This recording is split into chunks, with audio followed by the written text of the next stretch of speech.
ঘুগনি দেখুন, আজকে আমি ঘুগনি বানাবো। ঘুগনি ডালটাকে সকালে ভিজিয়েছিলাম, এখন প্রেসারে দিয়ে সেদ্ধ করে নিয়েছি। এখন আমি মশলাটাকে তৈরি করব। আমি কড়ার মধ্যে একটু গোটা জিরে আর শুকনো লঙ্কা ভেজে নেব। দেখুন আমি মশলাটাকে ভেজে নিয়েছি, এবার আমি একটু ঠান্ডা হলে বেটে নেব। দেখুন আমি ঘুগনিটাকে বসিয়েছি, এবার এর মধ্যে আমি পেঁয়াজ দিয়ে দেবো।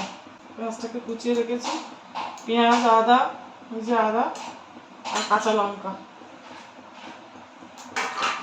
টমেটো একটু ফোটার পরে আমি এর মধ্যে আমি একটু হলুদ, নুন, মশলা দিয়ে দেবো।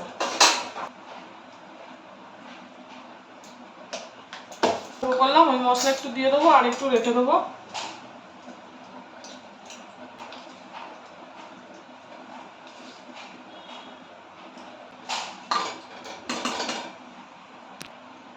এর মধ্যে আমি মিষ্টিও দিয়ে দেবো।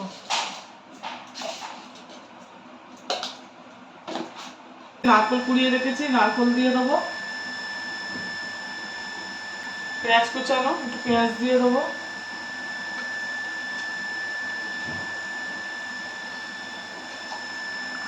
কাঁচা লঙ্কা,